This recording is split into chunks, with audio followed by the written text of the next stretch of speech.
Sí. ¿Sí? Bueno, ¿qué les pareció? Sí, pero no completo. No completo. Bueno, la idea es que miren la clase grabada, porque la verdad que nosotros, digamos, la guía está pensada muy sobre el texto, digamos, o sea, la idea es que nosotros ese ovillo lo empecemos ¿qué dice bien? Está en clase, termina y se une, hasta ese ovillo lo desandemos, ¿no es cierto? Y podamos trabajar más a fondo sobre los conceptos. Y bueno, y también espero la participación. Cada grupo tiene su modalidad, algunos son más que esperan más del profesor, otros participan más. A mí me interesaría que participen, que por ahí planteen dudas o sugerencias o profundicen sobre lo que estoy diciendo. O sea, si me quieren interrumpir en algún momento, interrúmpanme. Yo soy de hablar mucho, pero estoy pronta a escucharlos, ¿no? A todos ustedes. En realidad, hoy vamos a ver el capítulo número 1. Ustedes saben, tienen el texto, la clase grabada de la guía que los va a acompañar y que les va a servir. Entiendan que en el examen ustedes pueden tener los textos. Yo dejo que tengan los textos, resúmenes, guías, así que por ahí está bueno que tengan las guías a mano hechas, para una mejor resolución de los parciales. Y acá vamos a profundizar sobre algunos temas, ¿no es cierto? Estamos 4 minutos, por ahí podemos esperar a ver si llega más gente. ¿Qué les pareció el texto? ¿Difícil, fácil? Eso me interesa. ¿Leyeron la introducción también del libro? A mí en lo personal el texto me pareció un poco difícil, pero la clase me ayudó un montón. La clase me ayudó muchísimo a poder entender más. Ah, bien, la clase grabada. Bueno, sí. La idea es esa, sí, la idea es esa. La verdad que sí, me ayudó muchísimo a comprender más. Bueno, perfecto. Bueno, entonces, mira, este es un ejemplo, Jessica, bueno, tienes experiencia y está bueno que la compartas porque digamos, es lo que yo insisto, ¿no? O sea, que hagan los 3 bloques acá, como todo en tiempo real, a veces uno profundiza más vamos a ver todo, pero por ahí profundizamos más en una cosa en otra y no tiene necesariamente que ver con los alcances o cómo ustedes entendieron el texto. Entonces está bueno que revean la clase grabada por si hay algo que se escapa y demás. Sí, la verdad En realidad, que ayuda mucho. Ayuda Bueno, está bueno. Bien. Bueno, entonces no hay más que decir. Yo siempre digo, ustedes saben que hay como 2 modalidades. Estas clases sincrónicas son optativas, digamos, el que siente que no las puede aprovechar o tiene alguna dificultad horaria, las puede desestimar. Hay gente que por problemas de conexión en verdad no tiene... Hola, Franco. Sí, Franco, estamos hablando. En realidad suele pasar que hay gente que no tiene conexión. Siempre digo que tengan preparado para el final porque tienen que tener cámara para el final, eso que nos dice la universidad que tenemos que hacer. Y conexión a internet es necesario, pero hay gente que para estudiar no lo tiene. Entonces, las clases grabadas, las guías y los textos vienen fantásticos, digamos. O sea, pueden hacer ustedes, si alguna vez no pueden concurrir a clases, no lo hagan con temor porque, bueno, digamos, no seguirás el ritmo, le preguntarás a otro compañero por WhatsApp que se dio en esta clase, pero tienen la clase grabada que siempre está ahí, digamos, y los va a ayudar. En realidad, el presente libro, digamos que con el que ustedes cuentan, ¿consiguieron el libro? ¿O se está manejando con el texto subido? Sí, yo fui a buscar el libro. Bueno, está muy bueno. Está bien, sí, está muy bueno, especialmente porque acá lo que se agregó en esta oportunidad es el capítulo número 8, pero digamos que hay un capítulo que es si no me equivoco, es el capítulo número 12, que está vinculado con el 8 y que no está subido, digamos, en el formato de internet. Igual pueden solucionar el parcial de cualquier manera, solo gente que no compró el libro y estudió con los apuntes online, lo solucionó también, o sea que no es que carece de nada. Lo que sí el libro carece es del capítulo 8 sobre ensayos clínicos, métodos de investigación y ensayos clínicos, que es un capítulo que se anexó el año pasado por esta situación de pandemia y demás. En realidad, Este libro es una reflexión sobre la ciencia que no se reduce a una epistemología cientificista, ¿no? Vamos a partir de esta idea de que el cientificismo, esto es la idea de pensar que la ciencia es una ciencia neutral, avalorativa, ideologizada, sin anclaje en las estructuras sociales, culturales e históricas de una época. Es una ficción en realidad, digamos, esta visión del cientificismo, ¿no? Entonces, digamos, si bien es una materia epistemológica, y ahora vamos a hablar de en qué consiste la epistemología, que no es otra cosa que una rama de la filosofía que reflexiona sobre la ciencia, en realidad hay que prestar atención a dimensiones políticas, sociales, culturales, epocales del desenvolvimiento de la ciencia. Entonces, esto, digamos, el libro no tendría solo interés en los alumnos universitarios que están cursando una carrera o que piensan ser científicos de algún área del saber, sino ciudadanos en general, ¿no es cierto? Y donde la dimensión ciudadana de los estudiantes está puesta en primer lugar, ¿no?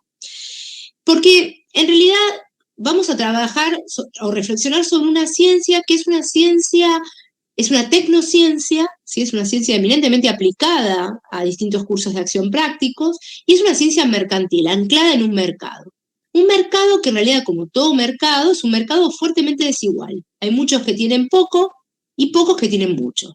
Y esto también repercute en el desenvolvimiento, digamos, de la ciencia. Hablar de ciencia no se trata solamente de hablar de la decisión de elegir una carrera universitaria o de ser científico, sino también de nuestras propias formas de vida, ¿no? Es decir, cómo nos manejamos con el consumismo, este consumismo que resulta desenfrenado. El mercado tiene esta dualidad.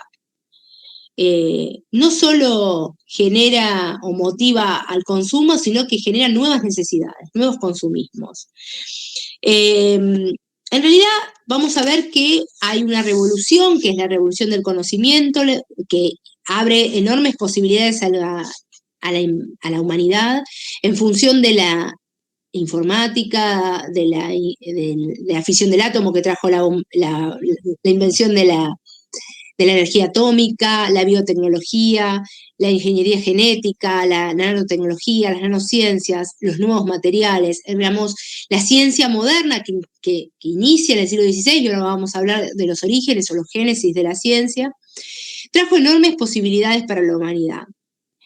Pero, sin embargo, la ciencia moderna sigue siendo impotente para solucionar algunos de los viejos problemas de la humanidad, como tiene que ver con la desigualdad social, el progreso social, la presión, la pobreza, las enfermedades vinculadas con la pobreza, las muertes evitables, la violencia, inclusive con cuestiones medioambientales que hoy padecemos.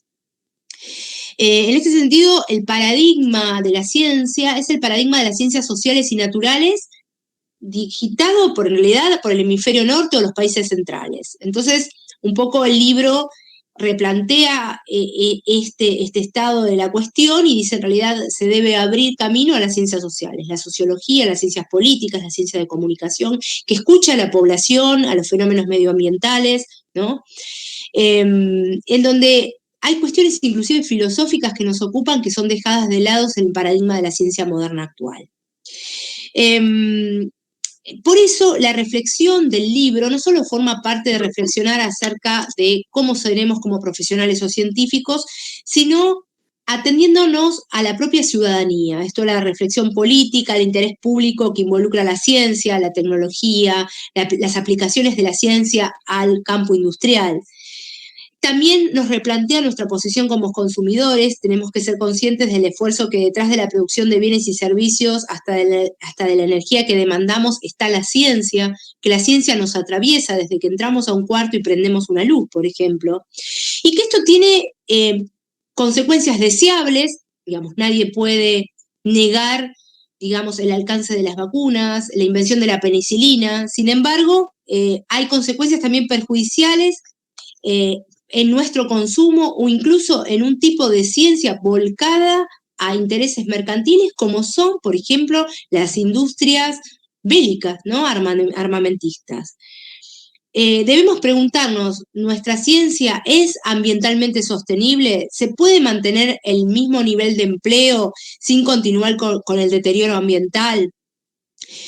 Otra cuestión que se toma en el libro es la idea del conocimiento o de la sociedad del conocimiento y de la era de la información, en donde entendemos que el valor del conocimiento, esto es del desarrollo de industrias del tercer tipo, altamente intensivas en capital cultural, ¿no es cierto?, en las ideas, ya no es el factor ni la tierra, ni el factor tecnológico lo necesario para que un país pueda despegar, sino el conocimiento, ¿no es cierto? Entonces,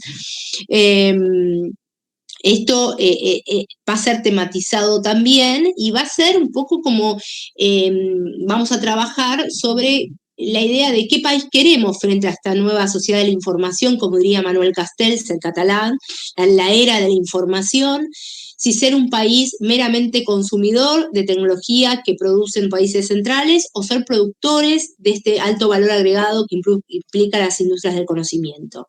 Hay una falsa dicotomía en una división natural, digamos, del trabajo entre, digamos, competencias naturales y competencias artificiales. Las competencias naturales son las siguientes.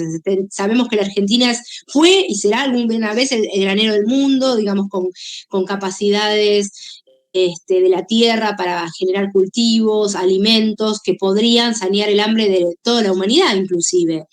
Sin embargo, si uno, como en los 90, plantea un modelo agroexportador en donde Argentina sea solamente productora agropecuaria, esto es productora de materia y exportadora de materias primas, se queda, digamos, impotente frente a la nueva tecnología entre bienes industriales de alto valor agregado de los países centrales, o sea, se queda como país dependiente, digamos.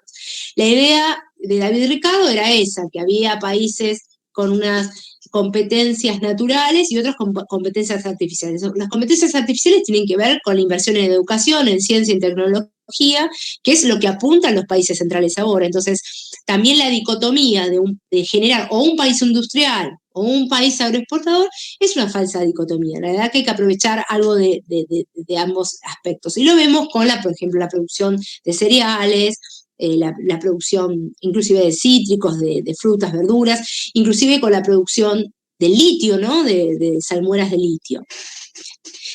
Acá dice Juan, actualmente Argentina produce alimentos... ¿Qué dice Juan? Produce alimentos para 400 millones de personas. Sí, pero sin embargo, ¿qué es lo que ocurrió? La ciencia está aplicada a esa producción de alimentos. Sin embargo, Juan, hay hambre en el mundo y hay hambre en la Argentina. Entonces, hay cuestiones que todavía no han podido ser dilucidadas. Esto es de que los problemas de la ciencia se resuelven con más ciencia, es una ficción, ¿no es cierto? Y sin embargo, tenemos gente que no tiene para comer. Eso es cierto, sí, eso es lamentablemente cierto, y eso es algo que hay que torcer. Y vamos a ver que no es algo casual, sino que muchas veces fue algo deliberado, ¿no? Un retroceso tecnológico programado en muchos momentos o etapas de nuestra historia que vamos a ir viendo, sigue entrando gente, somos 41. En la historia más de una vez se incurrió en la ilusión de creer que las necesidades y el bienestar de la humanidad dependían únicamente del pensamiento científico. Los problemas que genera la humanidad de la ciencia se solucionan de la misma manera, a partir de la ciencia. Sin embargo, el paradigma de la ciencia hoy es el paradigma de las ciencias exactas y naturales y están realizando aportes extraordinarios a la humanidad. Implíquense la invención del mapa genético, del genoma humano, el descubrimiento, ¿no es cierto?, de la biotecnología, de la ingeniería genética. Pero las expectativas de la humanidad también tienen otras cuestiones que atender, ¿no? Como yo les digo, después de la penicilina y de poder, digamos, enfrentar una infección, se fueron desarrollando también nuevas vacunas que permiten hacer posible la vida en comunidad, ¿no es cierto? Como hoy la del COVID-19, ¿no? Contra el COVID-19. Pero no debemos incurrir que estas cuestiones tienen que ver solo del orden de la ciencia, sino que muchas veces tienen que ver con el orden de lo político. Por eso, también este paradigma cientificista, naturalista, debe ser complementado con un paradigma de un enfoque comprensivista mediante la reflexión que determine objetivos valiosos para determinar prioridades sociales. Y esto es plantear, en verdad, una ciencia autónoma como la denuncia Barsky. Por tanto, resulta ingenuo pensar que la ciencia y la tecnología puede pensarse sin su contexto histórico, político, epocal, histórico determinado, ¿no es cierto? En este sentido, realmente implica pensar que la ciencia está también al servicio del mercado y dentro del mercado de la industria armamentística, y que la competencia internacional también es un dato a tener en cuenta. Es cierto que el científico puede tener personalmente o subjetivamente las mejores intenciones y la mejor vocación para la ciencia, por la ciencia misma, pero las condiciones de financiamiento de sus proyectos y la división internacional de trabajo siguen orientando qué investiga y qué no. Ni hablar de todos los fenómenos de privatización del conocimiento científico, esto es del sistema de patentamiento, en el 94 lo vamos a ver en el capítulo 3, eso es adelantarnos, por eso estaba haciendo una introducción, pero se ha privatizado el saber a partir del sistema de patentes de una manera fuertemente desigual, ¿no? En un contexto de investida neoliberal, ¿no? En donde hay poblaciones que no pueden acceder a la vacuna. Hoy, por ejemplo, tenemos grandes regiones del África que no pueden acceder a la vacuna del COVID-19, ¿no es cierto? Entonces, el avance neoliberal también posibilitó que empresas, inclusive de biotecnología, lleven adelante la revolución agrícola en el campo, ¿no? Inclusive en la Argentina, donde en verdad por la fertilidad del suelo no era necesario innovar acerca de la soja resistente al glifosato o la soja transgénica. Esto produce un aumento incalculable de la productividad que seduce inclusive a los productores, a los empresarios y demás, pero genera consecuencias indeseables y ambientales de todo tipo, ¿no es cierto? Inclusive, no, como dijo Juan recién, no redunda en sanear el hambre del mundo, por ejemplo. Ni hablar del problema de los transgénicos, que también lo vamos a ver, ¿no es cierto? Entonces, es verdad que la Argentina tiene ventajas comparativas en su sector agropecuario. En consecuencia, la formación de científicos, técnicos, tecnólogos, incluso carecería de sentido. Esto se notó en varios periodos de nuestra historia, ¿no es cierto?, en donde la ciencia fue fuertemente desalentada, la dictadura del 66 de Longañato, del 76 por la Junta militar del 76, en los 90, se volvió a replicar en el macrismo, digamos, hay corsis y discorsis, ¿no? Avances y retrocesos, un retroceso tecnológico programado, ¿no es cierto? En los últimos años, en cambio, del 2005 al 2015, o del 2003 al 2015, como quieran verlo, el apoyo oficial a investigaciones científicas y tecnológicas posibilitó que en el 2014 el ARSAT fuera enviado el primer ARSAT, ¿no? El ARSAT 1, un satélite de telecomunicaciones, como bien lo ilustra la tapa del libro, es el primer ARSAT, ¿no es cierto? Hizo posible que muchos científicos pudieran participar de un proyecto tecnológico de envergadura, también lo hicieron con el ARSAT 2, se discontinuó el ARSAT 3, ¿no? Y también esta fuga de cerebros, de drenaje de cerebros que se da desde el 66, de la noche de los bastones largos, fue paliada, digamos, en el gobierno kirchnerista gracias al plan Raíces, por ejemplo, que también es otro plan que va en contra de ese retraso tecnológico programado. Y posiblemente tenga que ver con proyectos de país, por eso tan importante como en los momentos en que nosotros expresamos con mayor, si quiere, profundidad nuestra ciudadanía, que es cuando vamos a votar, qué país queremos, ¿no es cierto? En realidad la antinomia entre ser un país agroexportador e industrialista no existe, hay que ver una complementariedad de ambas cosas. Ahora bien, ¿solo exportar salmuera de litio o producir las baterías que nos darán mayor valor agregado a nuestras exportaciones? Bueno, estas cosas. ¿Exportar solo cítricos o producir bienes, digamos, materiales, como pueden ser jugos, pueden ser gelatinas, no sé, algo de alto valor agregado en términos alimenticio que nos permite exportar y tener más divisas, digamos? En este sentido, se requiere de una política científica, tecnológica e industrial que tenga un criterio de demarcación entre lo deseable e indeseable, y está dado principalmente por pactos internacionales. Y ahí vamos a ver que tanto en el sistema de patentamiento, en infinidad de cuestiones medioambientales, hay pactos internacionales que hacen mirar a la ciencia como una ciencia más humana, más social, ¿no? Sigue entrando gente. A ver, no, sí, seguimos bien. También resulta preocupante las transformaciones que resulta el cambio climático. No sé si a ustedes, yo por ejemplo en mi casa tengo menos agua, desde ya les digo, ¿no? Por la construcción desenfrenada de mi barrio, vivo en Villa Pueyrredón. La otra transmisión la estaba haciendo en Pinamar. Me fui unos días, el primero, no sé, se dieron cuenta que cambié de aire, estoy mejor allá o acá, no sé. Vine más descansada. Y allá también hay problemas de agua, ¿no? O sea, se construye sin un planeamiento estratégico de decir, no podemos construir más. Por otro lado, se deforesta el Amazonas, en función de un valor axial de la ciencia aplicada, que es la ganancia. Se deforesta para la industria forestal, ¿no?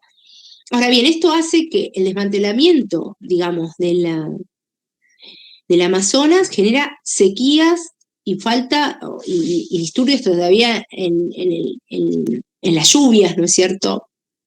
Eso hace que tengamos la sequía más grande desde el año 44, han bajado los niveles del río Paraná terrible, que esto obviamente afecta a las represas, pero afecta al cultivo de arroz, afecta al cultivo de hortalizas, de cítricos, digamos. Afecta justamente a la afluencia de agua potable que podamos tener los ciudadanos. Entonces, por eso resulta valioso volver a las concepciones en torno a la política científica y tecnológica que elaboran eminentes pensadores argentinos, como puede ser Oscar Barsaski, Rolando García, el propio Flax, Jean Piaget, digamos. En realidad, nuestra propuesta pretende tratar en este libro el pensamiento de esos autores y los aportes reflexivos que hacen a las problemáticas actuales en el marco de una estructura de desarrollo humano que nos involucre a todos. Nuestro país, la Argentina, tiene la oportunidad histórica para superar, digamos, el proyecto de los años 90, que pretendía convertirnos nuevamente en un país mero agroexportador y dependiente, para volver a ser un país con capacidad y tecnología no meramente al servicio solo de la industria, sino de la población en general. Insistimos en que esta dicotomía entre lo agroexportador y la industria es una dicotomía falsa. Sin embargo, requiere definir estados de país, ¿no? Y en esto se requiere la presencia, por ejemplo, de las ciencias sociales para tener un pensamiento emancipatorio, que sin las ciencias sociales se incurriría en un enfoque fuertemente reduccionista a las ciencias naturales exactas, más rentables, más rendidoras, más exactas. Y complementar este esquema, digamos, o este paradigma que hoy reina de las ciencias naturales. Esta es la introducción del libro, que es a lo que nos invita, digamos, Flax a deliberar. Voy a hacer una introducción respecto a algunas concepciones. En general, el texto es Ciencia, Poder y Utopía, digamos, es el capítulo número 1 que hoy vamos a trabajar. Y tiene que ver con las características de la ciencia moderna, su vinculación del poder y la utopía de un bienestar general que fue trunca, digamos.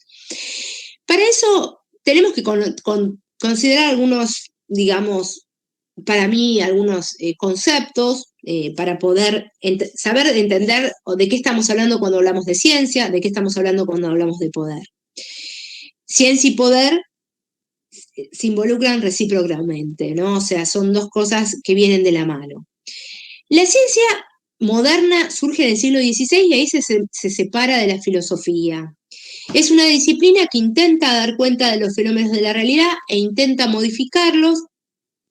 Hablamos de una tecnociencia. Esto es de una ciencia con cursos de acción prácticos, ¿no?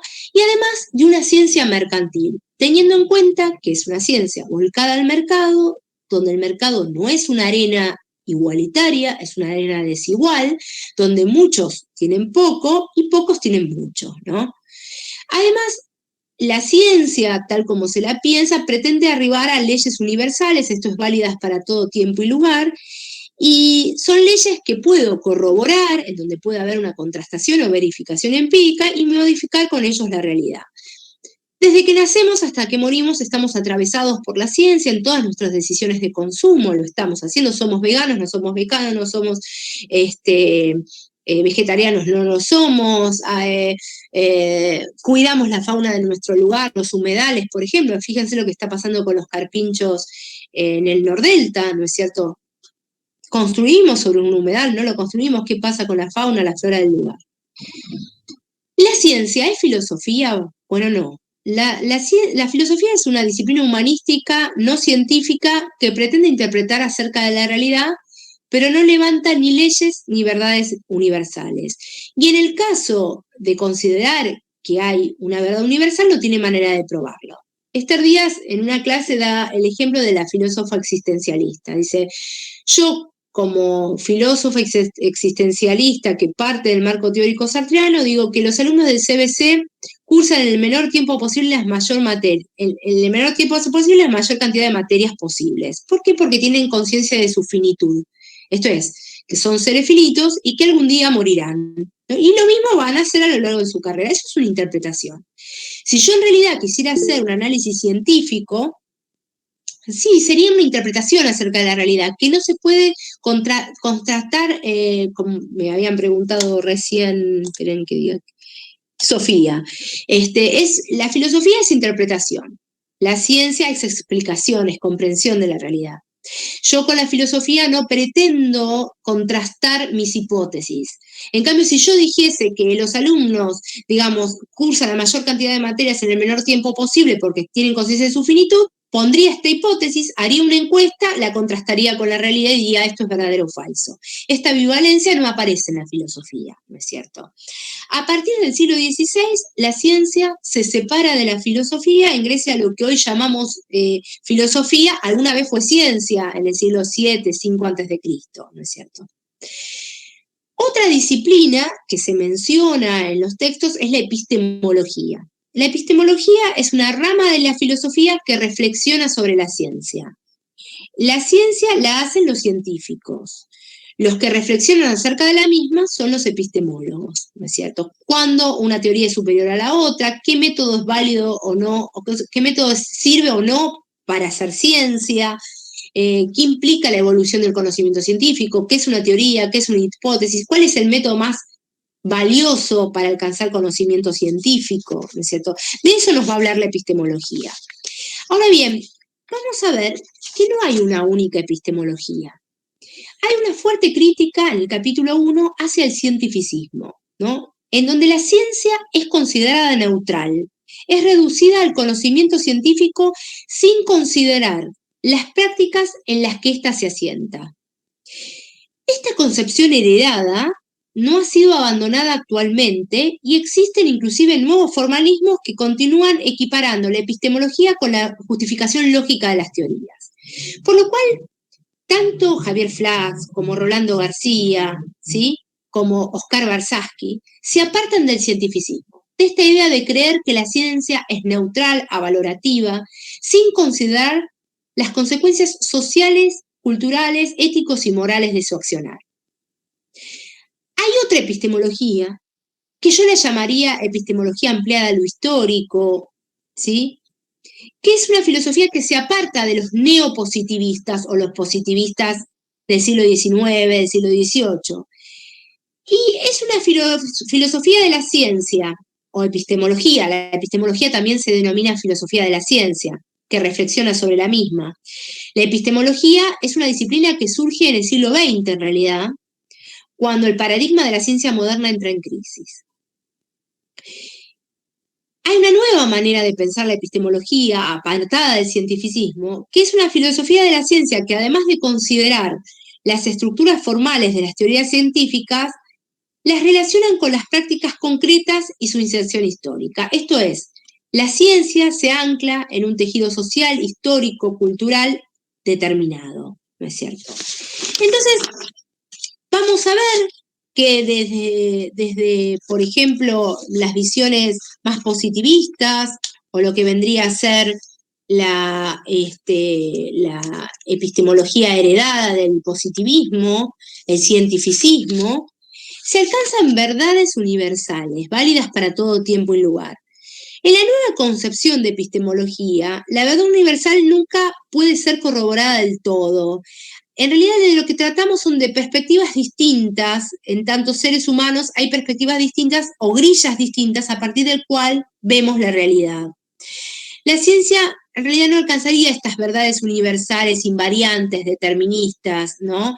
El hablar inclusive de estas verdades universales puede ser convenientes al paradigma de la ciencia moderna emitido de los países centrales.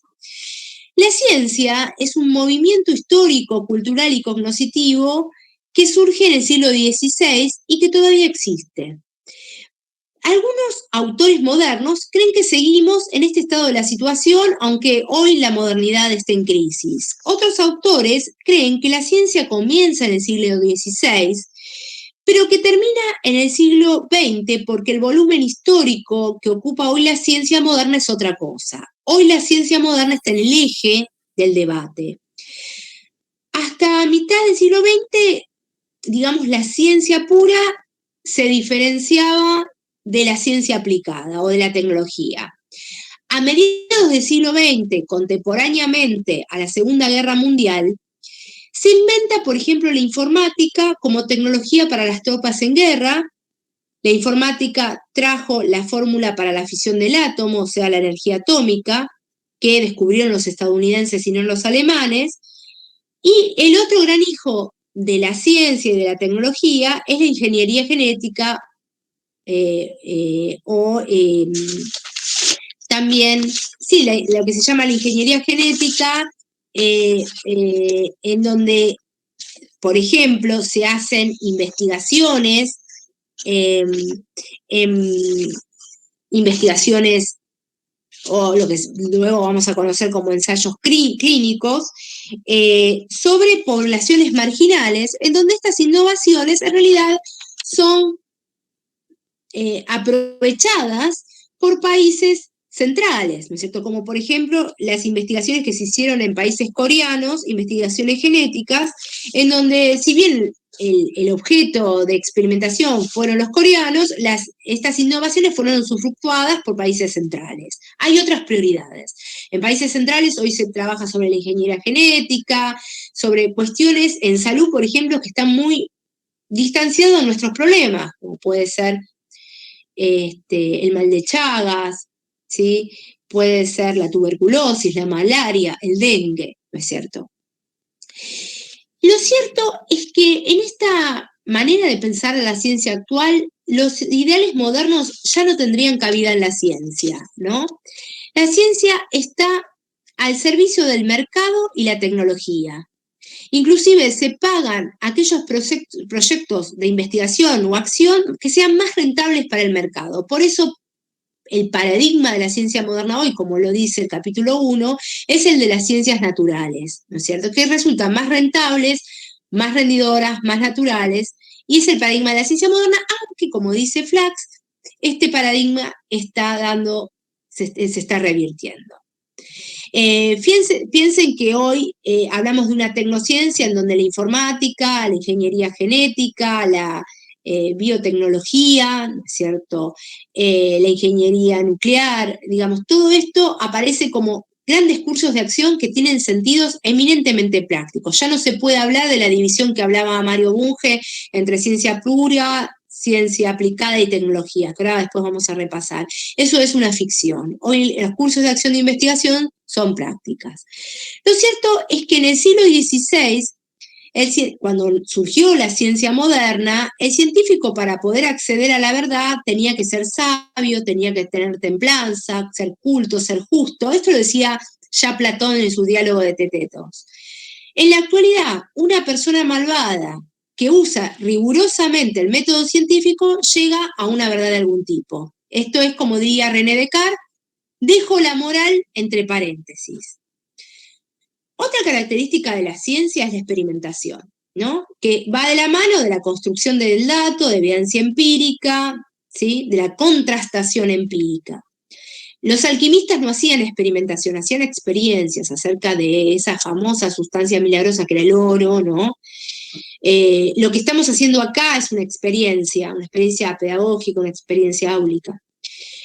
lo que hace el científico es la experimentación, esto es la construcción de la evidencia empírica.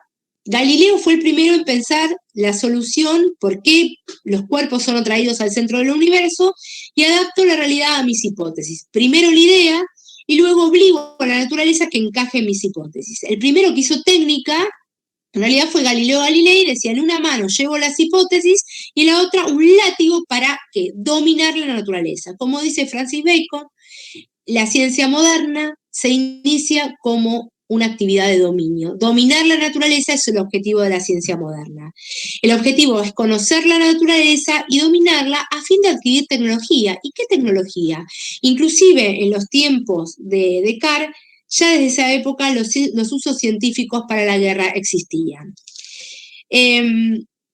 Thomas Kuhn, que es quien escribió La estructura de las revoluciones científicas en 1962, es algo que vamos a ver más adelante cuando veamos el tema de los paradigmas, dice que siempre en la ciencia existen anomalías, o lo que Popper denominaba falsaciones, que se toleran hasta que no se toleran más y se abra una etapa de revolución científica, como si pasáramos de la revolución aristotélica a la revolución copernicana, ¿no? En algún sentido, otra cosa que nos decía era que si existen anomalías es porque las hipótesis nunca calzan justas. Las hipótesis o posibles respuestas a problemas se usan hasta que no se usan más y se las desecha, ¿no? Es como dice Esther Díaz, a mí me encanta un libro que si ustedes pueden acceder a él, está en muchas bibliotecas, se llama El conocimiento como tecnología de poder, de Esther Díaz, del año 2000. Ese es el capítulo que me interesa, el conocimiento como tecnología de poder.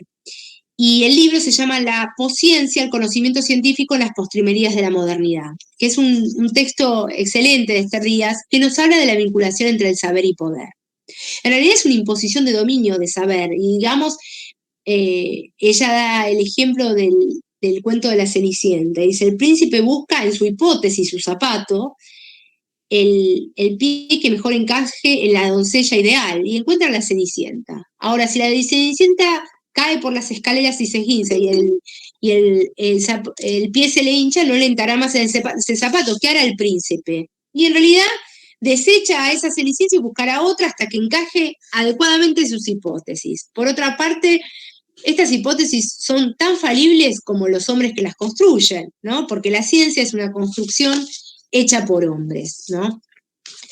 En realidad, el problema del conocimiento científico en la modernidad es que ni el científico se hace cargo de las consecuencias indeseables de su accionar, ni el empresario que las pone en práctica. Y en este sentido, Esther Díaz, en el conocimiento como tecnología de poder, hace la metáfora del conocimiento científico convertido en mera tecnología, y dice, el sabio hechicero, y en alusión a una película que no sé si la vieron, Fantasía de Walt Disney, y ella se inspira en esa película y dice que en esa película el sabio hechicero es semejante al científico moderno, que conoce los secretos de la naturaleza y en función de ello aspira a dominarlo. No se pregunta por las consecuencias éticas, ni humanas, ni ecológicas del dominio. El científico moderno se considera moralmente neutral, como piensa el cientificista, ¿no? Respecto de los conocimientos que produce y delega toda la responsabilidad en quienes manipulan los productos de su saber. Por su parte, el aprendiz de brujo es semejante al técnico o al empresario, que reproducen los logros científicos sin preocuparse tampoco por sus posibles efectos. A veces la tecnología se nos va de las manos. En realidad no se sabe si estamos en una nueva época histórica o una crisis de la modernidad, ¿no? O una nueva faceta de la modernidad.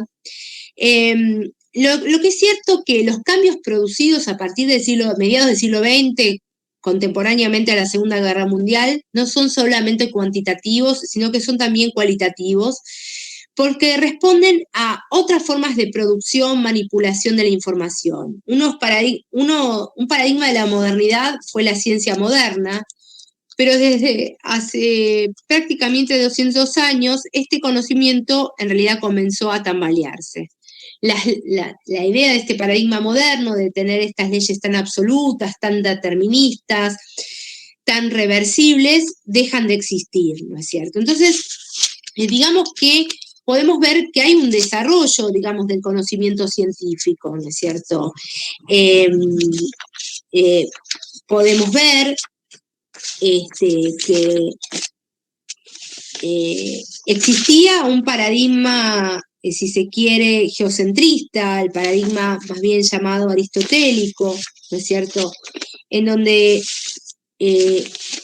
la Tierra era el centro del universo, ¿no es cierto?, en donde el soberano era el centro de la Tierra, más allá la Luna, los planetas, las estrellas, ¿no es cierto?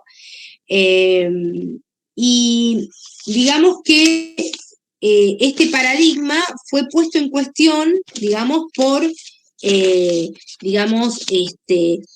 discursos que en su momento fueron marginales, como los de Giordano Bruno, Galileo Galilei, Copérnico, ¿sí? Y empezaron a mojarle la oreja al aristotelismo, ¿no es cierto? Sin embargo,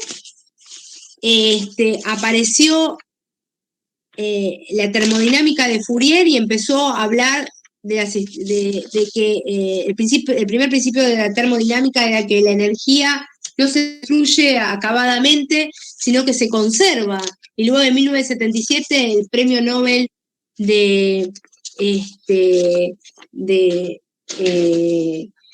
premio Nobel de Química, Prigogine, habla de las estructuras disipativas, que dice que toma como objeto de estudio ya no el orden que la ciencia moderna intentaba ordenar en un esquema temporal, ahistórico, ¿no es cierto?, sino que empieza a pensar Prigogine, quien ganó el Premio Nobel de Química en 1977 por sus investigaciones en estructuras disipativas, que partiendo de una situación de tipo caótica, se puede avanzar hacia un nuevo orden, ¿no? La degradación no necesariamente constituye una destrucción total. Entonces, esas leyes tan universales, tan deterministas, tan reversibles de la ciencia moderna empiezan a ponerse en cuestión, ¿no?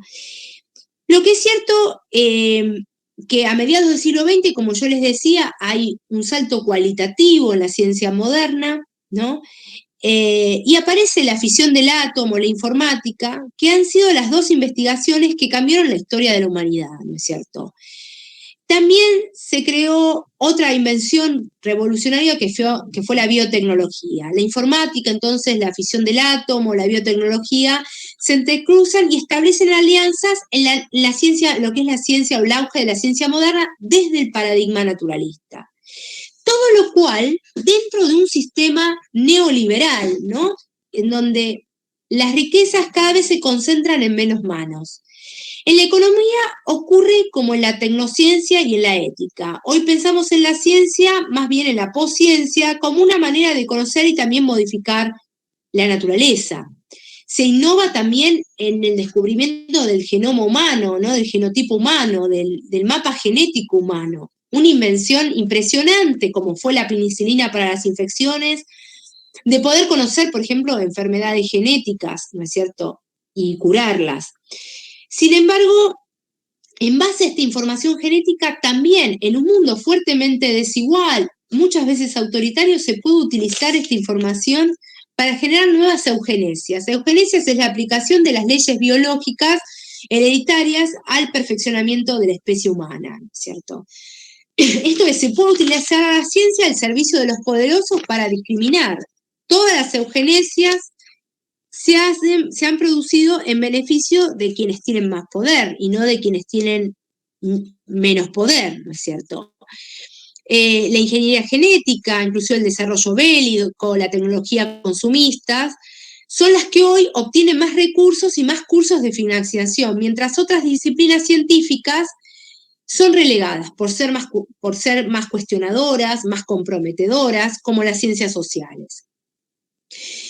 Pero de ahí algo que habla el capítulo 1 con mucho hincapié, es en la relación entre el poder y saber, ¿no es cierto? Cómo la ciencia es un dispositivo de saber-poder. Donde hay poder hay saber y donde hay saber hay poder, ¿no? Y vamos a hablar de qué poder estamos hablando. En realidad, un ejemplo de dispositivo saber-poder estaría dado por la Iglesia Católica en el medioevo, ¿no es cierto? La concepción geocéntrica del universo hacía que la Tierra sea el centro del universo, por eso era una percepción geocéntrica del universo, en donde la Tierra estaba secundada por el Sol, la Luna, los planetas. Esta visión centrista fue la que legitimó un orden social también desigual, un orden del poder, en donde el poder estaba en la Iglesia, esto es, en la interpretación de las Sagradas Escrituras. Otro dispositivo saber-poder-verdad podría ser el psicoanálisis como ejemplo, por ejemplo, ¿no? Ahora, ¿de qué poder estoy hablando? ¿O de qué poder se habla cuando Flax dice poder y saber están íntimamente relacionados? Ciencia y poder son recíprocos. Si ustedes tuvieran que representar al poder, ¿cómo lo representarían? Si lo tuvieran que dibujar, ¿cómo lo dibujarían?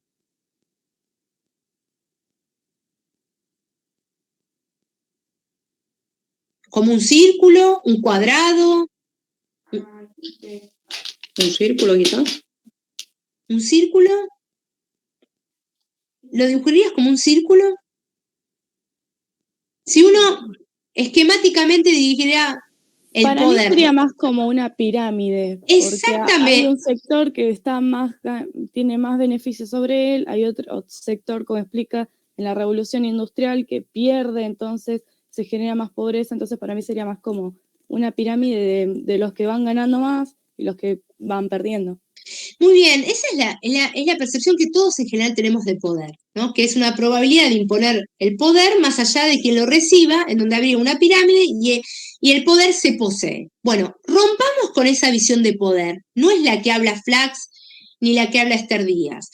En realidad, Esther Díaz y Flax están pensando en una visión de poder como una flecha de dos puntas. El poder, más que se posee, como en una pirámide o en la cúspide de una pirámide, el poder se ejerce.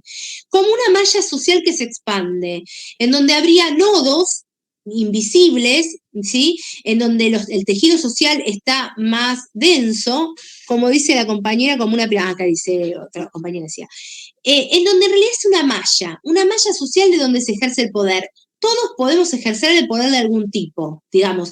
En esta clase estábamos hablando del poder. Bueno, acá Camila nos habló del poder y nos dijo, bueno, a mí me parece esto. Bueno, ahí el poder de esta clase también tensó hacia Camila, otra vez tensa hacia el profesor, otra vez a otro alumno, y así vamos construyendo conocimiento. En este sentido, más que hablar de verdades en donde se posee poder, Michel Foucault, en Microfísica de Poder, habla de perspectivas a partir de la cual vemos la realidad. ¿Esto qué es? Que estas perspectivas tienen que ver con relaciones de poder. Es decir, las prácticas sociales generan relaciones de poder. El poder se refleja en verdad o en conocimiento. Para darles un ejemplo de que siempre hay una relación entre poder y verdad, entre ciencia y poder, entre poder y conocimiento, es que ¿qué es la verdad de la ciencia? Si hay que estudiar la verdad, hay que estudiar el poder, dice Foucault, en el que esta ciencia se asienta. Y no lo dice en Microfísica de Poder, Michel Foucault, lo dice en La verdad y las formas jurídicas, en donde dice que las prácticas sociales generan un poder. Esto genera un saber y una verdad de algún tipo. Dimos el ejemplo de saber poder o saber verdad en la Iglesia Católica, ¿no? En el medioevo, en un paradigma geocentrista como fue el paradigma aristotélico, si no, no nos explicaríamos por qué esto no es una relación poder-verdad y la práctica de la Inquisición frente a quienes eran discursos marginales frente a esto. Pensemos en el psicoanálisis. El psicoanálisis surge en el siglo XIX, principios del siglo XX en Viena, ¿no? Entonces, genera una práctica social que es el orden del poder. Este poder genera un saber de algún tipo, esto es una verdad. Objetos, el inconsciente, conceptos, el yo, el superyo, el ello, la transferencia. Genera técnicas, esto es la práctica del psicoanálisis como práctica terapéutica, y genera valores, esto es del bien y del mal. Pensemos la concepción de la sexualidad antes y después de Freud, por ejemplo. Si todo esto ocurre, estamos sujetados a las prácticas de nuestro tiempo, es decir, estamos sujetadas a una verdad. Estas prácticas, Sigmund Freud las practicaba en su entorno burgués y en su entorno académico. Si él hubiera sido el último auxiliar de una cátedra, nunca habría podido generar la teoría psicoanalítica como una teoría hegemónica, ¿no? Esto es, todo esto genera nuevos valores, nuevos sujetos, como la representación que tenemos de los sujetos. No es lo mismo nuestra bisabuela que escuchaba solo radio, nuestra abuela que veía solo televisión, a nosotros que nos manejamos en informática, ¿no es cierto? Y en otras dimensiones de TICs, ¿no es cierto? En este sentido, la percepción o la grilla con la que vemos el mundo cambia. Nuestra percepción no es la misma que la que tenían nuestros abuelos. La luna para los egipcios era un semidios. Para nosotros es un satélite más de la Tierra, ¿no es cierto? La Tierra, en el medioevo, era, digamos, dos columnas que a su vez era una Tierra plana, sostenida por dos columnas, que a su vez sostenían unas tortugas. Para nosotros es esférica y se puede ver desde un satélite. La verdad entonces es el del orden de las formas y el poder es del orden de las fuerzas. El poder es la capacidad de lograr que el otro adopte la capacidad que uno quiere. Estamos condicionados por el paradigma de la época, estamos condicionados por el paradigma de la época que vivimos, pero son paradigmas que también se pueden transformar. El paradigma de la ciencia moderna hoy es el paradigma de las ciencias naturales exactas y más rendidoras. El día de mañana puede ser otro, que abramos camino a otro tipo de paradigmas. En realidad, entonces, cuando hablamos de poder y verdad, hablamos de este poder que se explaya, digamos, en toda la sociedad, ¿sí? Que se tensa, ¿sí? Y en donde uno puede hacer una modificación, digamos, si quiere, de ese paradigma. Ahora vamos a meternos de lleno, después de esta introducción, después de que dijimos cuál es el paradigma de la ciencia moderna, qué características tiene la ciencia como una tecnociencia, como una ciencia mercantil, cuál es el paradigma de esta ciencia moderna, por qué la ciencia y su vinculación con el poder, qué es el poder. Vamos a comenzar con el capítulo número 1. Yo voy a hacer preguntas ordenadoras a esta charla, digamos, y en donde ustedes, la idea es que puedan participar y puedan responder a las preguntas que yo voy diciendo, que yo también me voy contestando, pero que ustedes también pueden deliberar y demás. Como por ejemplo, ¿qué posición toma respecto de la génesis de la ciencia y su vinculación con el poder Flachs? Bueno, él se remite a la génesis de la ciencia y su vinculación con el poder desde el momento de su aparición. Esto permite comprender que la separación entre ciencia y poder es artificial y engañosa. A veces es producto, dice él, de un ingenuo acto de abstracción, pero otras resulta de una operación ideológica deliberada, en beneficio de hacer ciencia como una actividad meramente inmaculada, pura, cuando en realidad por acción o por omisión se sirve a intereses que no son puramente científicos o teóricos, ¿no es cierto? ¿Cuándo tendría su primera aparición la ciencia en la historia de la humanidad? Era una ciencia antigua, una ciencia que no era operativa, y que tiene que ver con los acontecimientos económicos, políticos que se dieron en Grecia antigua en el siglo VII a.C. Las nuevas prácticas sociales, las asambleas judiciales y laborales, fueron construyendo una racionalidad occidental que permitieron organizar la realidad en pos de esta ciencia que todavía no era una ciencia operativa.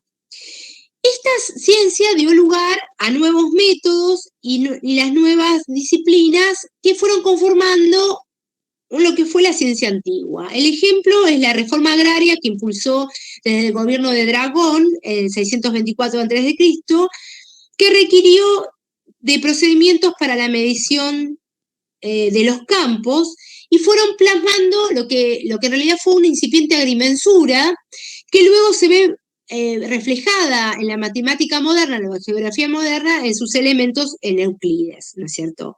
¿Esto qué quiere decir con este ejemplo? Que los griegos alcanzaron la conciencia de la vinculación entre el saber y el poder, la importancia del saber y el dominio de las diferentes técnicas. Como yo les di el ejemplo del dispositivo saber-verdad, o verdad-poder, o saber-poder de la Iglesia, o del psicoanálisis, bueno, es exactamente otro dispositivo saber-poder.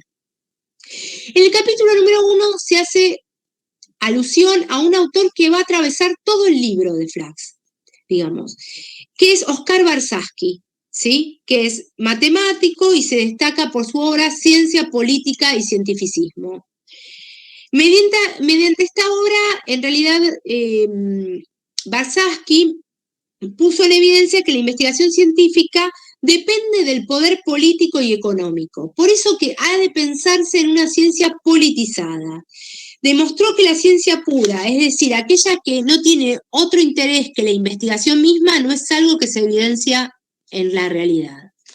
La investigación científica siempre se halla condicionada, básica, o de manera de ciencia básica o ciencia aplicada, directa o indirectamente. El saber inmaculado, neutral, aideologizado del cientificismo es una ficción, ¿es cierto?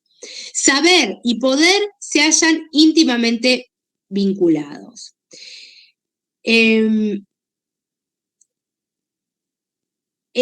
Por ejemplo, la narración de Protágoras, que también es algo que preguntan en la guía, es el relato que podría ser un testimonio histórico para conocer la comprensión que los griegos del siglo V a.C. tenían no solo de la incorporación del saber y la técnica, sino también de la subordinación de la política como técnica para la organización de una sociedad, ¿cierto? Inclusive la ciencia. Ahora, ¿la ciencia antigua, la ciencia griega, fue una ciencia operativa, sí o no? No, no fue operativa, porque se desarrolló con criterios más estéticos que utilitarios. No tuvo el destino tecnológico que alcanzó, por ejemplo, la ciencia moderna, ¿sí? Claro, no estaba preparada. No, sus conocimientos no existieron las condiciones ni económicas ni políticas. Y da el ejemplo de Herón, matemático de Alejandría, que produce alrededor 1 a.C. los conocimientos suficientes para construir una máquina a vapor, ¿no? O telar mecánico, instrumentos que luego revolucionaron la revolución industrial en el siglo XVIII con la máquina a vapor. Sí, inclusive la aristocracia dominante de aquella época logró doblegar a distintos sectores productivos que podían haber impulsado dicha revolución. Por eso que hay que pensar en el surgimiento de la ciencia moderna, ¿no? Y cuál es su finalidad en tal caso. La ciencia moderna se genera a partir del siglo XVI y su finalidad es dominar la naturaleza. Difiere de la ciencia anterior básicamente por sus propósitos. Y dice Francis Bacon, no hay para las ciencias otro objeto verdadero y legítimo que dotar a la vida humana de descubrimientos y recursos nuevos.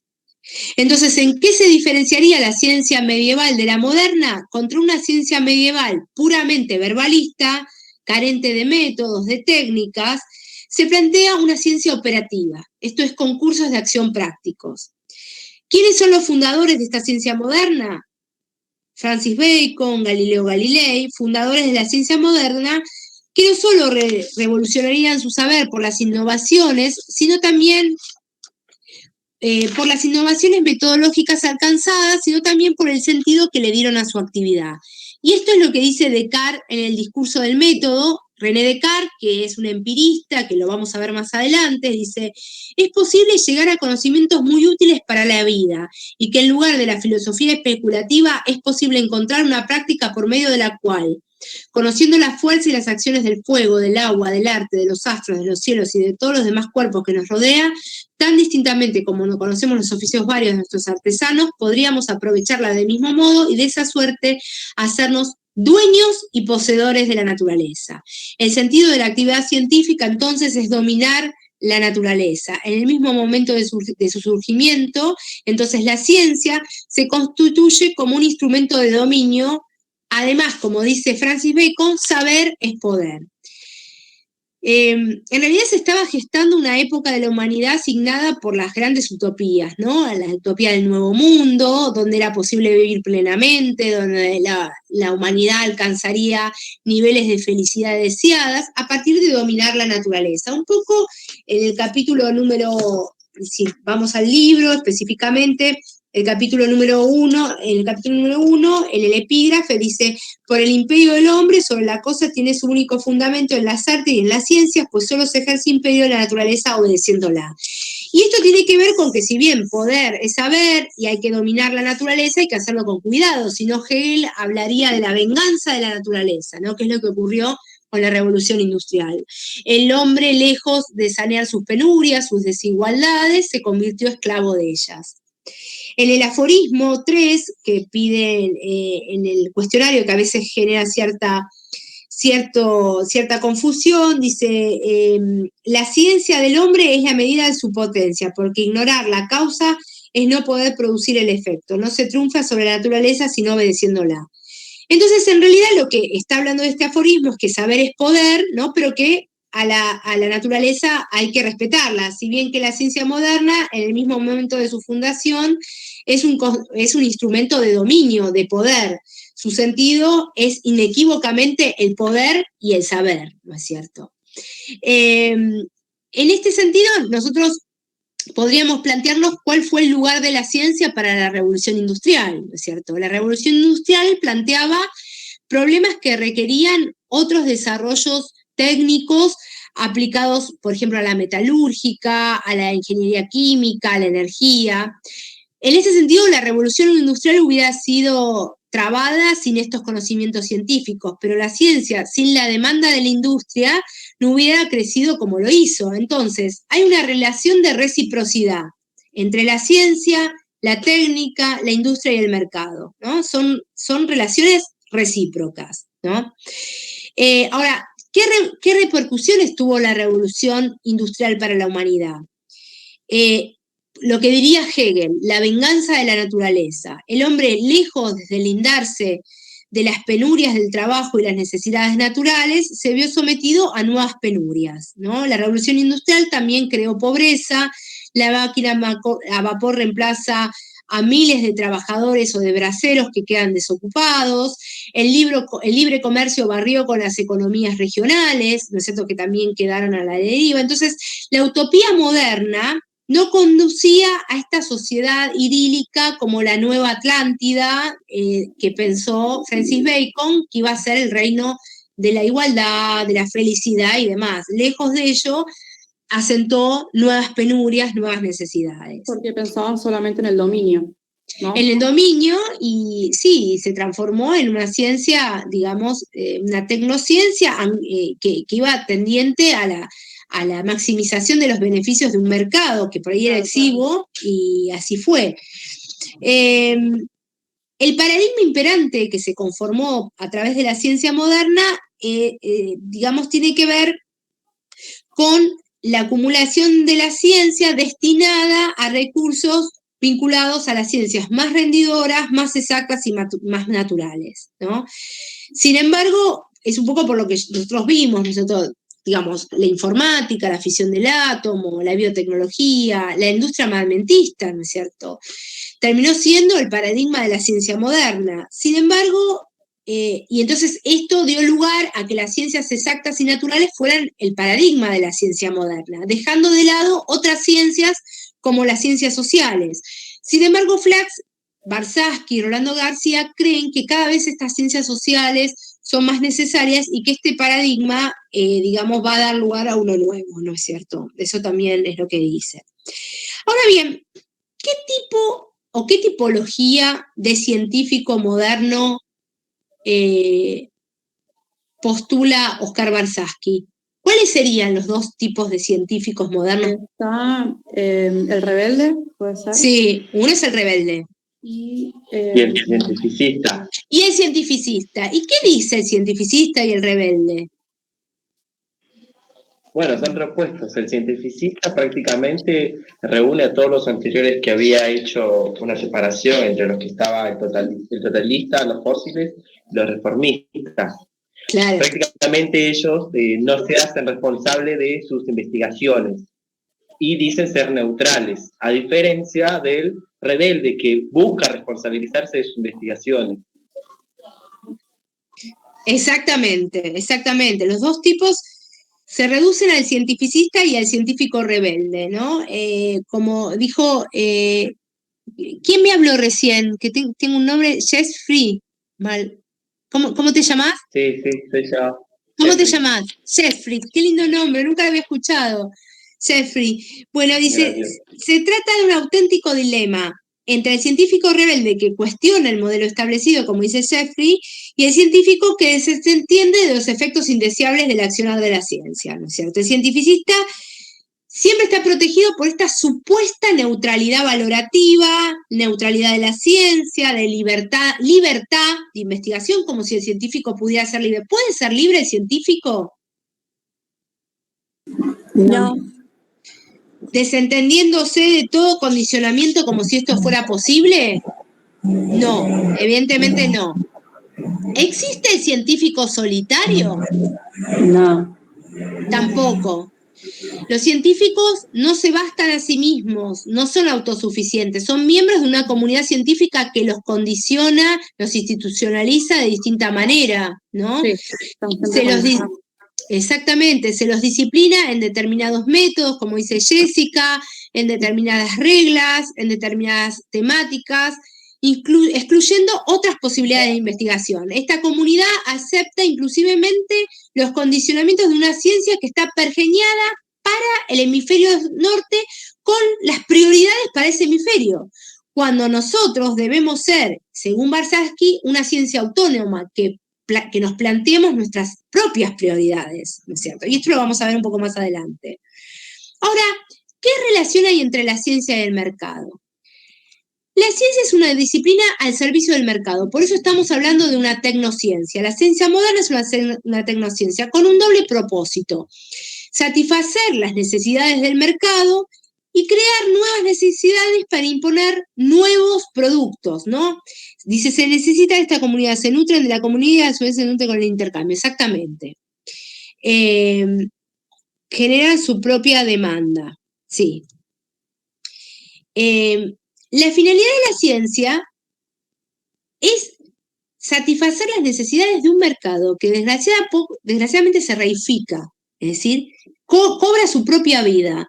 No solo satisface demandas, sino que crea nuevas necesidades. Ahí tenemos que empezar a plantearnos nuestros consumos, ¿no? Nuestros consumos inclusivemente desenfrenados muchas veces, ¿no? Un consumo que erosiona muchas veces el medio ambiente, la biodiversidad y demás. La investigación en realidad queda claro que no está libre, sino que está dirigida. Y se acepta que está dirigida también por una ciencia a usanza y semejanza del hemisferio norte. Se cree, desde el paradigma cientificista, que los hallazgos de las ciencias pueden ser neutrales y sin dependencia del poder político, militar o económico. ¿Esto es posible? ¿Es posible que la ciencia o los hallazgos sean neutrales? ¿Sin ningún tipo de dependencia? Bueno, Jessica me dice que no. ¿Carolina? No, porque siempre están basados a alguien que puso el dinero para hacer esa investigación. ¿Quiénes financian esas investigaciones en tal caso? ¿No? Esto sería falso y sospechoso decir que la ciencia es neutral.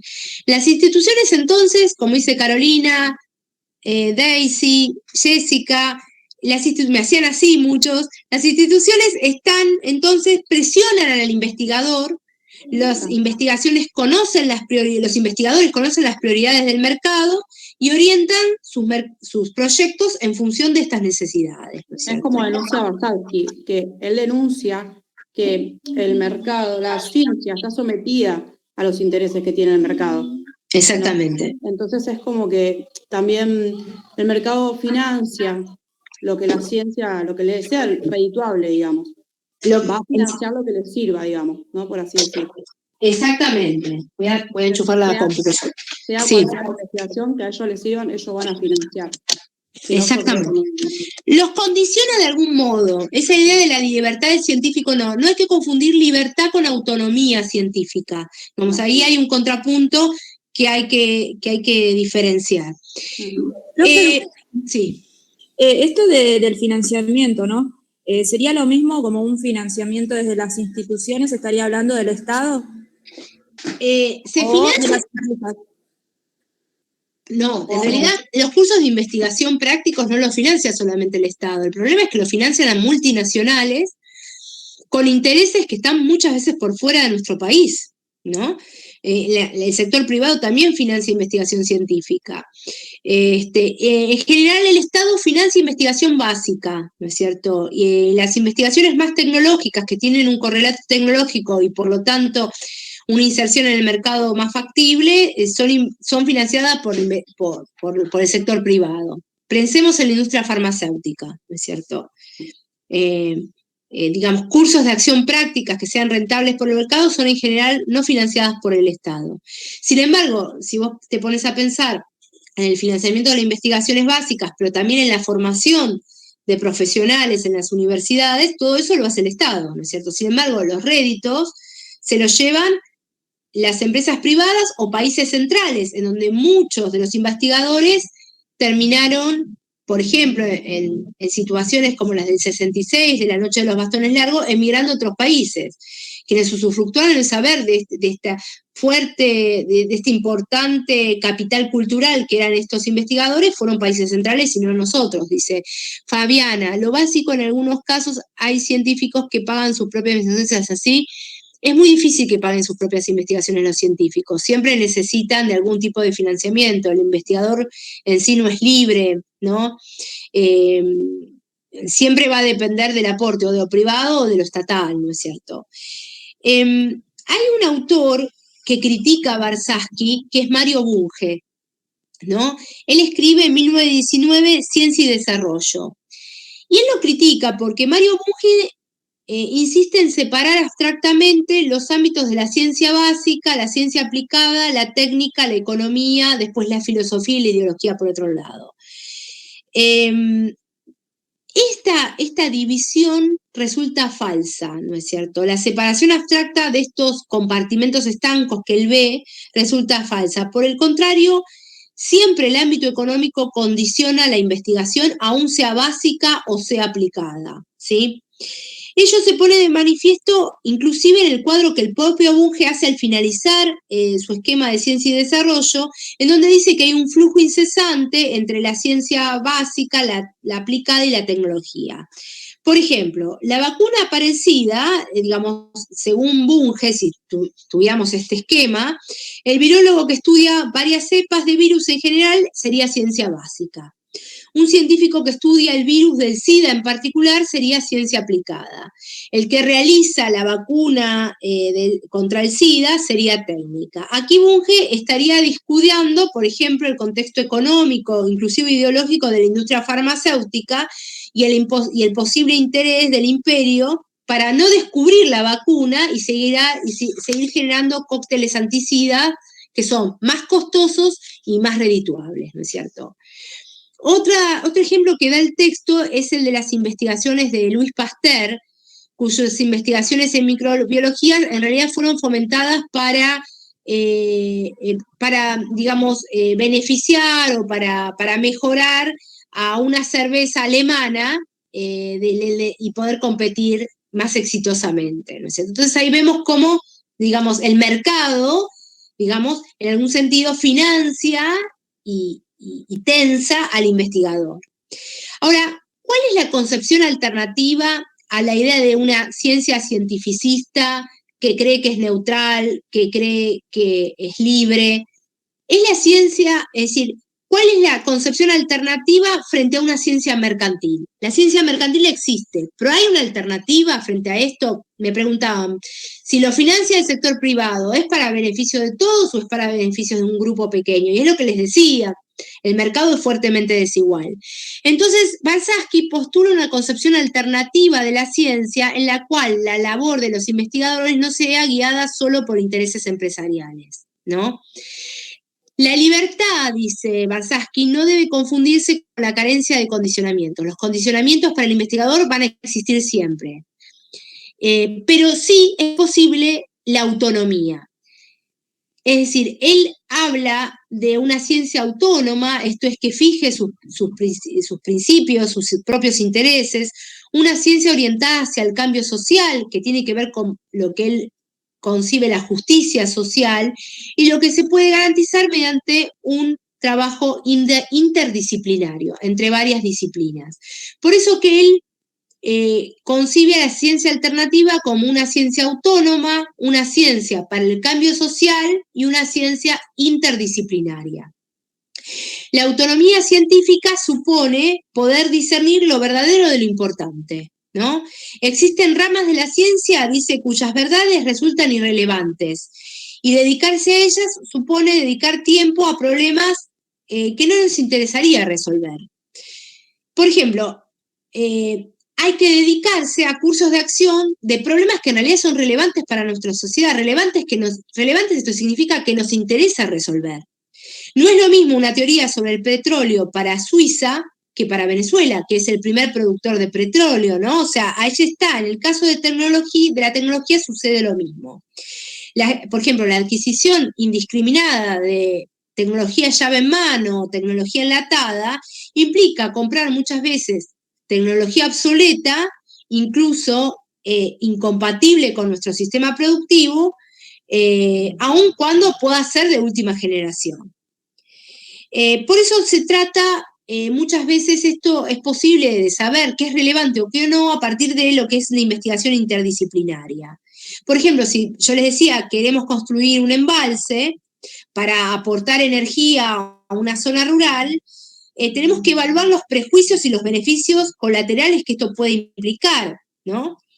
¿Por qué? Porque construir un embalse puede producir modificaciones climáticas, cambios en el régimen de lluvia, migraciones de la población, destruir economías autóctonas, lazos sociales. Lo mismo pasó cuando se implantó la soja resistente al glifosato o cuando se implantó la pastera en Fray Bentos, ¿no es cierto?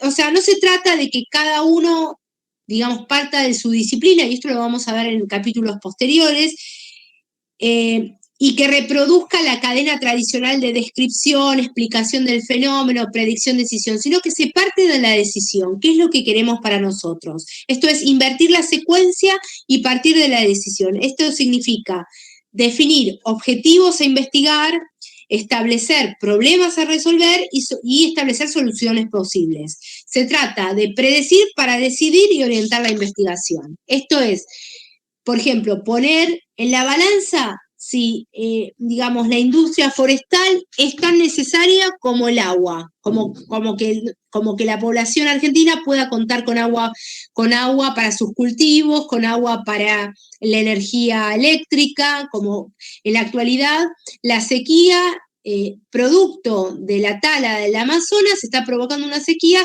que hace que Yacyretá quede sin agua para la energía eléctrica, que no haya agua para los arrozales, que no haya agua para los cultivos, que incluso haya menos agua potable para el consumo. Por eso que nunca hay que aislar la investigación del contexto económico, y para eso lo que se sugiere son equipos coordinados, interdisciplinarios, en donde haya comunicación entre las distintas disciplinas, ¿no es cierto? La ciencia, contrariamente a lo que se cree, tendría que tener una finalidad de una sociedad más justa. Los fines para Warshawski son del ámbito de la política y requieren otra racionalidad. Esto exige que se planteen cursos de investigación acorde al interés de nuestras sociedades. Las políticas de investigación se deben dar con una amplia participación de sectores involucrados, tanto legos como expertos, ¿no? Y en función de prioridades de trabajo, búsquedas de consenso a través de un diálogo informado de múltiples disciplinas. Se debe construir una ciencia para el cambio social. El científico rebelde es aquel que se hace responsable de su trabajo y que quiere orientar su actividad a producir cambios necesarios para mejorar tanto el nivel cultural y económico de la población. La ciencia hoy, y esto lo vamos ya a ver en el capítulo número 2, es el medio productivo por excelencia de nuestra era. El futuro de las naciones depende de la educación y de las inversiones intelectuales. Ya los modos de producción taylorista y fordista, que voy a pasar a explicar en la próxima clase, son reemplazados por modos de producción de tipo toyotista, sociotécnicos, que implica un trabajador más educado, ¿sí?, que maneja informática, que puede decidir, ¿sí? Se generalizan las industrias del tercer tipo o intensivas en conocimiento, ¿no es cierto? Para ello se requiere de un trabajador más educado. Sin embargo, ¿qué ocurre con nuestro sistema educativo y científico argentino? El sistema científico es cada vez, en vez de avanzar, retrocede. Desde la noche de los bastones largos del 66, pasando por 1976 o durante el menemismo o el macrismo, la fuga de cerebros no se interrumpió, ¿cierto? Solo en algunos periodos, como en el gobierno radical, durante la última década ganada del kirchnerismo, del 2003 al 2015, ¿no es cierto?, se implementaron programas como el Plan Raíces para repatriar a científicos, se puso como Ministerio de Ciencia y Tecnología, se le dio el grado de Ministerio de Ciencia y Tecnología de la Nación al Ministerio de Ciencia y Tecnología, que luego degrada el macrismo como secretaría, ¿no? Hoy contamos con conocimiento científico y tecnológico de avanzada, ¿no es cierto?, en donde el aparato productivo puede emerger, ¿no es cierto? Recordemos Cecil Milstein, uno de los 3 premios Nobel en ciencia, el otro es Husserl y Leloir. Cecil Milstein desarrolló su labor en Inglaterra, mientras recibió su formación en la educación pública de la UBA, ¿no es cierto? Entonces tenemos, digamos un caudal de, recursos humanos de excelencia para poder, en algún sentido, encarar un proyecto de desarrollo, de tecnología avanzada, pero también sustentable y en reconocimiento de los derechos humanos fundamentales que se encuentran en todos los tratados internacionales que vamos a ir viendo paulatinamente en la materia. El capítulo número 2, en realidad, vamos a verlo, trabaja sobre, básicamente algunas cuestiones referidas a los modelos de desarrollo. Yo los voy a introducir en una cronología, histórica, para que vean que hay unos corsis y riscorsis, avances y retrocesos, ¿no? Momentos donde hay un auge de los modelos de ciencia y desarrollo en nuestro país y en otros momentos hay retrocesos, ¿no es cierto?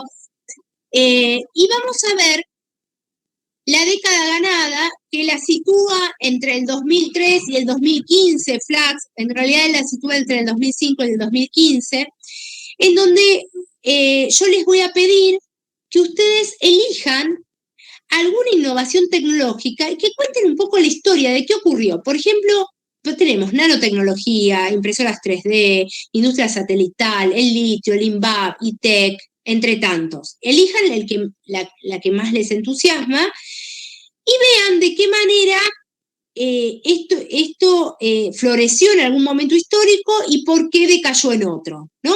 Esto en media carilla, ¿no? No expandirse demasiado y publicarlo en el foro, a modo de trabajo práctico, ¿sí? Para eso les recomiendo también que si alguno no quiere tomar solo en la década ganada, sino que quiere tomar los primeros peronismos, o el desarrollismo de Frondizi, o en la época radical, o en algún momento de la historia donde se desarrolló alguna innovación tecnológica y a ustedes les interesa seguirlo, le vean Argentina Latente de Pino Solanas, que es una película muy interesante que les muestra, por ejemplo, el Instituto Balseiro, el CONICET, energía atómica, les muestra también las innovaciones como el Bulky, el rastrojero en el 40 y pico, Astilleros Río Santiago y su historia, con lo que ustedes se entusiasmen. También para nutrirse pueden entrar a las páginas de INVAP, de CONICET, también pueden entrar al INTA, al INTI, que tiene páginas para ver qué desarrollos se están realizando. En el último tramo se han realizado, sí, dice, ¿puedo repetir, profe, lo que hay que hacer como trabajo? Sí, lo que hay que hacer como trabajo práctico es elegir una innovación, ¿sí? Especialmente de la última década ganada o de la actualidad, que puede ser inclusive de las vacunas que se están desarrollando en la Argentina, de las vacunas contra el COVID, y ver qué es lo que pasa con esa innovación. Si eligen una, por ejemplo, que atravesó varios momentos del tiempo, es interesante el ARSAT, ¿no es cierto? El primer ARSAT se lanza en el 2014, luego el ARSAT 2, y después con el macrismo se discontinúa. Bueno, esa historia que me la cuenten estaría fantástico.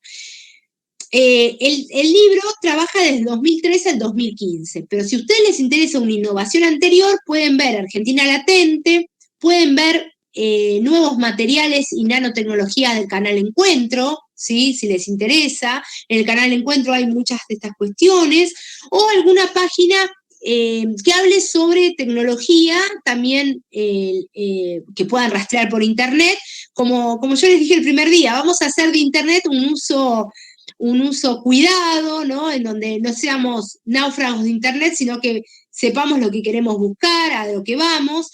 La idea es que, por ejemplo, yo la clase próxima voy a hacerles un recorrido histórico para que ustedes puedan hacer una recta histórica de cómo pensar estos modelos de desarrollo que alguna vez impulsaron el desarrollo tecnológico nacional y otras veces generaron un retraso tecnológico programado, ¿no? En verdad, ¿no?